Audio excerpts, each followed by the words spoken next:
Hello, everyone. Welcome to my show, Curryup Startup Podcast, a podcast to spotlight world-class Asian entrepreneurs, C-suite executives, leaders, and allies who provide insights and wisdom from their personal journey to inspire you. And this is your host, Priyanka Komala. And for our listeners, do subscribe to us on LinkedIn Live by following Priyanka Komala or our Curryup Startup Podcast page. We have our YouTube channel as well as on your favorite podcast streaming platforms. And today we are super excited to have Punam Saxena with us, who is a parenting coach and a marathon runner. Punam, welcome to the show. Thank you so much, Priyanka. I'm so excited to be here with you today. It's such an honor to have you on the show, Punam. Punam is also the host of the podcast edu-Me, which focuses on bridging the gap and fostering a stronger relationship between parents and schools by empowering parents to become partners in the school. And she's currently an author in the making, writing an educational book as well as a memoir. So super excited to know more about you, Punam. Oh, okay. Let's go then. So to our listeners, 3 reasons why you should be listening to this podcast today. Amidst COVID, being the lead parent has been a tough challenge for a lot of us, especially women. So as a parent, schooling your kids from home amidst COVID is an interesting challenge that a lot of us are trying to balance with our professional lives. So I thought, why not bring a parenting coach who can actually help us navigate this field of giving the best to ourselves as well as to our kids. And two, to learn a little bit more about Punam's journey and career as a teacher. She has a wide experience under her belt for the last 20 years. And 3, and the most interesting aspect of all, is lessons learned as an immigrant who's trying to balance the best of both worlds in culture, be it the US as well as India. So super excited to learn more about this, as well as the marathon medals that she has right behind her hanging there, and know a little bit more about interesting things that she started at age of 40, including marathon running. Yeah, it's been an interesting journey. So I'm excited to chat with you today. Thank you, Punam. And let's get started with your childhood. You grew up in Georgia. How was life back then when you look back?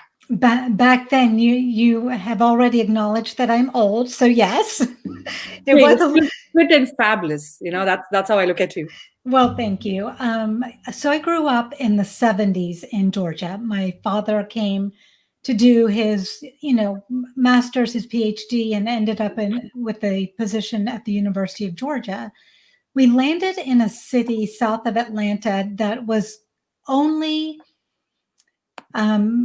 white and Black people. We were the only non-white Black people in our community for the first 12 years. So it was a challenge because we were constantly learning not only about this new culture that we were growing up in, but also teaching our community more about us and what our culture meant. So many people would ask, and you have to think back to the 70s when there weren't a lot of Indian immigrants here, that we got asked often, especially in the South, what tribe we were from. Were we Cherokee? Were we Sioux? That is how little education we had about the world at that time. Since, of course, we've grown, which is wonderful. But so it was an interesting childhood to grow up as the only Indians in a community. Priyanka, I'm sorry, I cannot hear you again. We've come a long way, Punam. Things have changed a lot for the betterment, and I'm so glad you've been the champions of advocating change to ensure people of different cultures can assimilate and thrive in a community. Yeah, honestly, I give 100% of the credit to my parents because they're the ones who had to walk that tightrope of cultures, of what they would want us to take from our culture from India and then also merge it with the community and society that we were being raised in. So they get 100% of the credit. We're just the byproducts. And I hope they're listening to the show. I hope so. As part of the Asian culture, we always look up to our parents, no matter how old we are, to always get their insights and advice on how do you navigate life. So kudos and continuing to do it with your parents as well. I definitely am, and I'm sure that at times they are like, "Oh my gosh." They look at the caller ID and go, "Oh my gosh, she's calling again. What does she need?" But it's a very comforting place to be, to know that you have unconditional support without any hangups of how the relationship can be impacted. You can be very honest with them. I totally agree on that. So, thank you for sharing those interesting tidbits about your childhood as well. Now, let's talk about being the lead parent. And I know you recently took up a course on how to navigate this field as well. So, I hope you can share some insights from that. But I wanted to touch base on, a recent comprehensive study that was done by McKinsey and Lean, which suggests that many women, especially mothers, have to take a step back from their careers and their jobs because of the pandemic's impact on their lives. As a parenting coach, how do you feel about this situation? And what advice would you give for, mothers like me and as well as our spouses on how to be allies in this process? It's such a great question and such a timely question, because even without the pandemic, I think moms in general are feeling mom guilt. We don't have enough time to take care of our children, or we perceive that. And we also don't have time to devote to our careers if we choose to have that. So we're constantly fighting within ourselves as to what is the best that we can do in that moment. And so I'm going to reiterate, the best we can do in that moment is all we can do. And whether that means that our children are getting, frozen French fries and, whatever for dinner, we have to be okay with that. We have this perceived notion that we need to be at some echelon all the time, and it's not humanly possible. And we have to step back and realize that it's okay that we don't do everything in 100%. Now, this is coming from a perfectionist. I cannot handle not doing something at 100%, but it also takes a toll in other ways. And you and I talked about this offline, about being cognizant of taking care of yourself. That is the number one thing that we need to do as moms. And if we have to be the lead parent, which means we are stepping back from our career for a few months to take care of our children until things stabilize, the first thing we have to do is we have to take care of ourselves, because without that peace and inner calm, we cannot do anything. And we are much less productive, and our anxiety level is much higher. And again, I'm telling you this, and I did not take any of my advice. And this advice comes from Punam, who has 4 college-going children. Yeah, I do. So that's great advice, especially for the millennial moms like me. Trying to figure out. We all are perfectionists. We want to have the best for everyone, but our self-care takes a backseat always, right? So, and I got a lot of personal advice from Poonam on how self-care is like crucial. And, she told me, hey, you need to take a step back and, do what you got to do for yourself as part of your self-care routine, which I think we need to hear a lot more from our community. And you were talking about trying to manage the work-life balance and the spousal support or significant other support. We women generally are the lead parent. So we know inherently that we're going to need to step back. If our child is sick, we have to pick them up. If there's an injury that they've sustained at school or wherever, we are going to be that parent that steps in. But we can employ our significant other, our spouses, to come in and help us by detailing what we want. So often we don't tell them what we want. We assume that they know.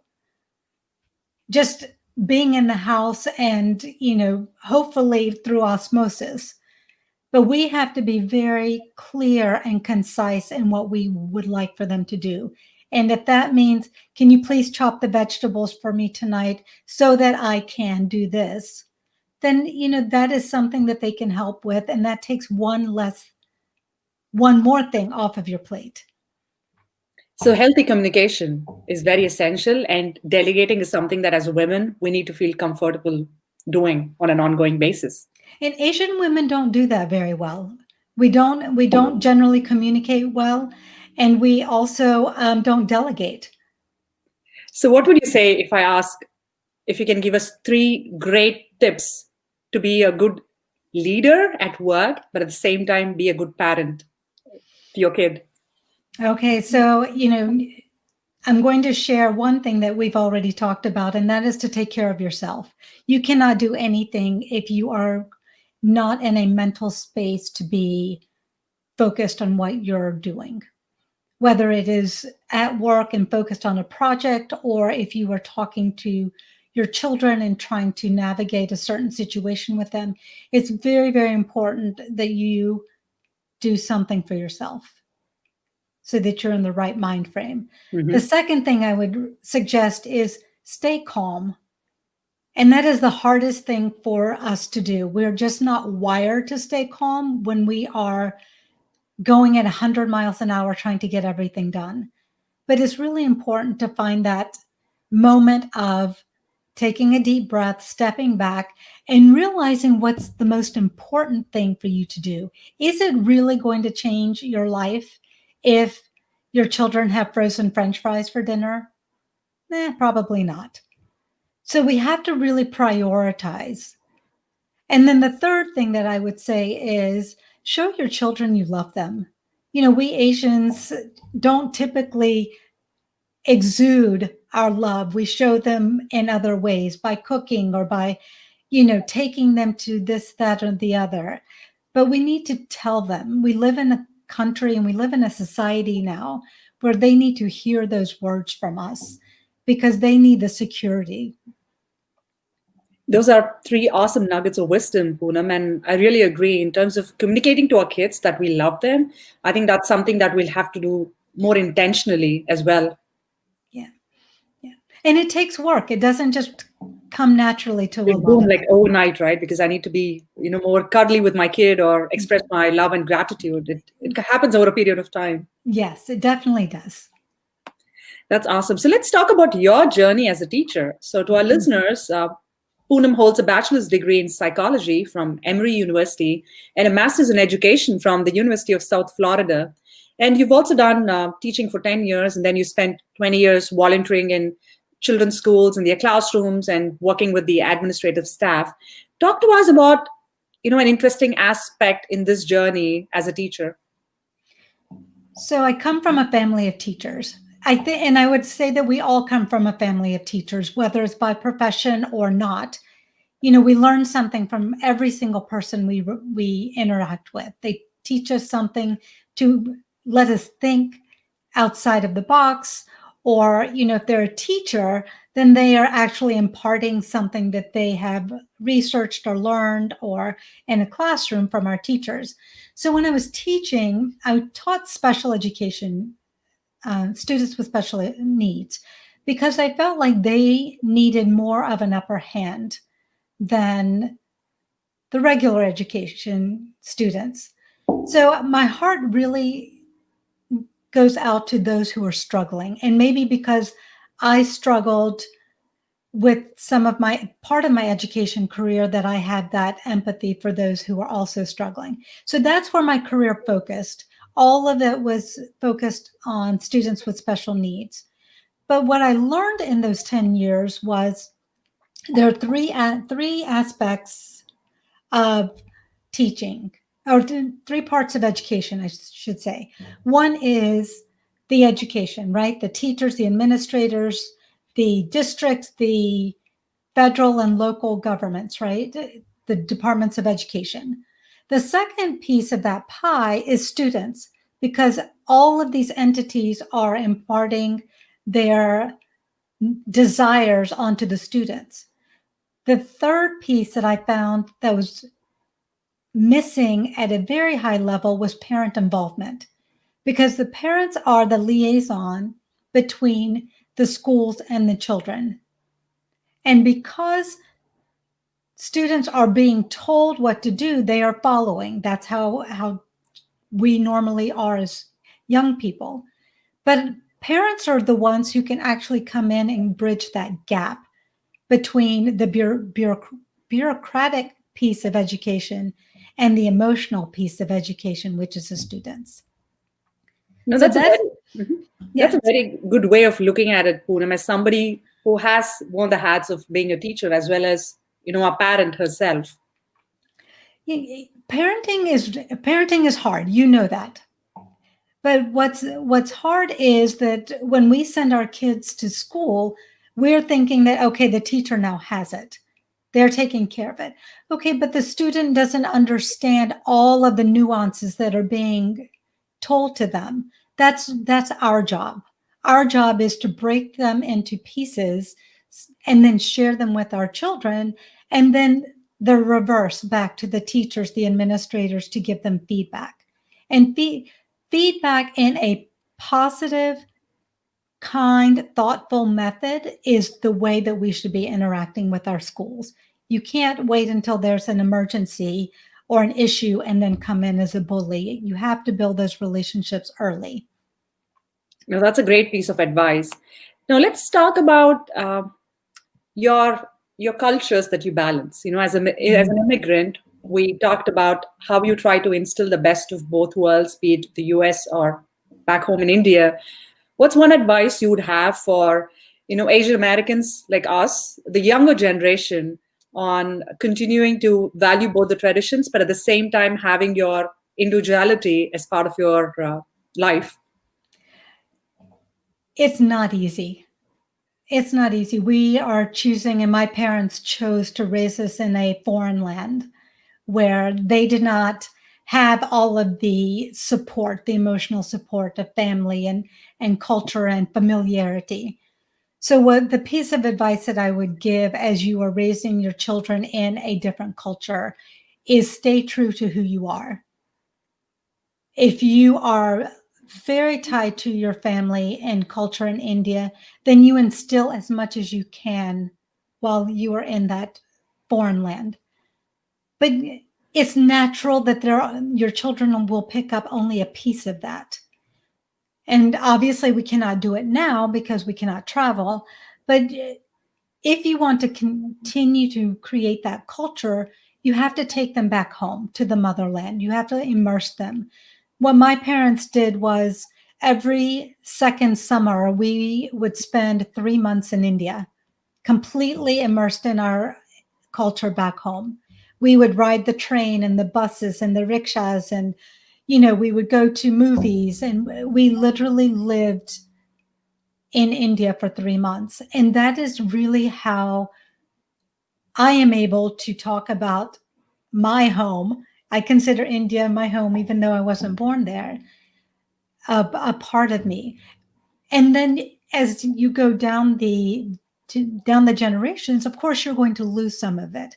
But the pieces that you can maintain are the family relationships and the cultures that you model.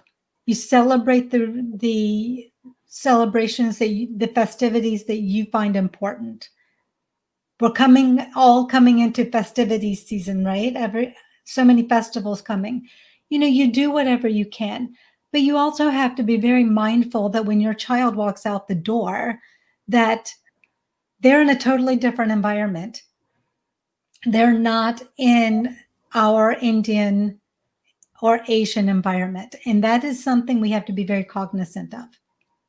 Yeah, and it's about how do you compromise, right, on a lot of expectations around raising our kids in a different country. Yes. And with my children, because I am first generation born and raised, I have to be very specific with my children. If there is something that I want them to do, I have to be very specific. Again, it goes back to communication. I have to communicate to them what is important to me. So we had a family reunion about 3 weeks ago with about 50 of us from all over the world. And it was important to me that my children were there. So I told them, and they're all in their 20s, right? So they sleep in late and all of that. So I said, you have to get up. I need you. This is important. So I needed to communicate, because if I just told them this was happening, then that doesn't that doesn't mean they're going to engage. Right. It's Right. helping them understand the value, right, of nurturing these relationships. And I'm so glad you're acting as a bridge between different generations of people. It's an interesting thing. It's an interesting thing, but it's one of the things I'm most proud of is to be able to be part of both cultures and feel engaged in both cultures. That's pretty impressive. And so that's a nice segue to what I wanted to ask you next about bridging the gap with the community through your edu-Me podcast. So tell us, why should one listen to the podcast? So why should one listen? Wow. I think what the premise is to educate parents on that third piece of the pie we talked about earlier, which is helping our children and helping our schools to understand what's happening. So many times the teacher is saying something and the student is reacting in a way that's maybe not perceived as positive. But why is the student not perceived that way? Why is the teacher feeling like they're not making their point effectively? That's our job. Our job is to help them with that. Our job is to help our children understand that. So what we do at edu-Me is really bring in professionals and different topics to help bridge that gap. Some of it is simple, creating a meal plan that can help you not want to pull your hair out during the weekdays as you have so many things on your plate. To this week's episode is all about my children. My 4 children are on, and they're talking about the impact of how they felt having an involved parent in their schools. How does our involvement impact them? Because sometimes they're happy and sometimes they're not. And I think that'll be a great episode for our listeners to check out, especially when you're hearing from the end consumers, right? That's when you look at it, talking about how successful your parenting journey has been, and you hear from your kids themselves. I learned a lot. Let's just say that. Things I didn't know. I'm so glad they were very diplomatic about it as well, as we were chatting before. Now, there's the virtual podcast movement that's coming about in a couple of weeks. To our listeners, it's one of the biggest gatherings of podcasters from all over the world, and it's co-founded by Jared Easley, who was one of our past guests on the podcast as well. So we have big wigs like Mark Cuban and other top people joining on the stage, and we have Punam, who'll also be sharing her podcasting journey. So, Punam, tell us more about how excited you are to be part of that podcast movement. I've only been podcasting 1 year next week. So it is a huge honor to be sharing the stage with these podcasters who've been podcasting for years. I mean, Mark Cuban, wow, right? There's so much excitement for this conference. It is a virtual conference. My topic will be on racial injustices and how we can help podcasters. Black Lives Matter was reignited back in June after the horrific death of George Floyd.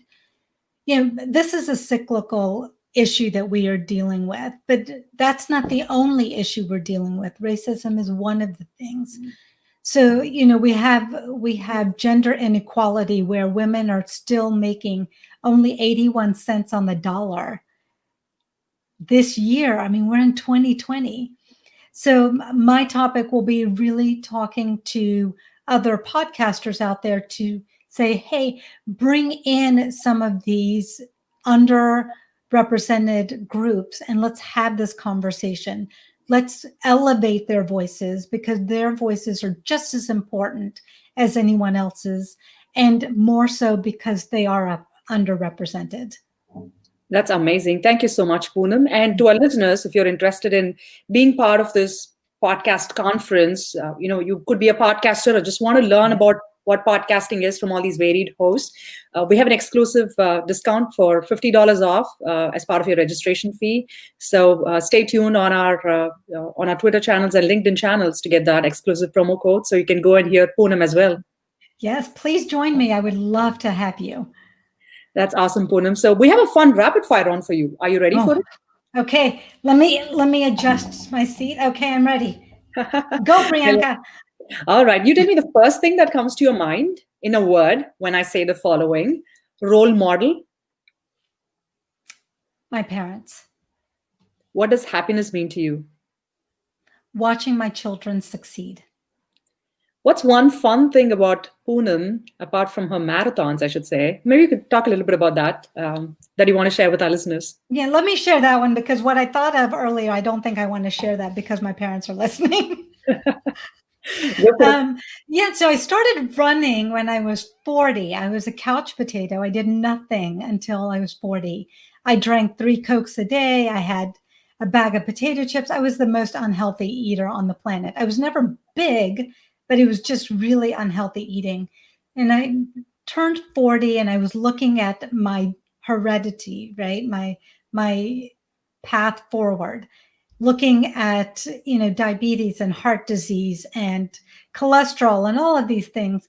And I had to make a change because I knew if I didn't do it at 40, it was not going to happen. So I started running and I had no idea what I was doing. So I just started running. And 2.5 years later, I ran my first marathon in Chicago. And then since, I've run 3 more. So I love running. It's my self-care.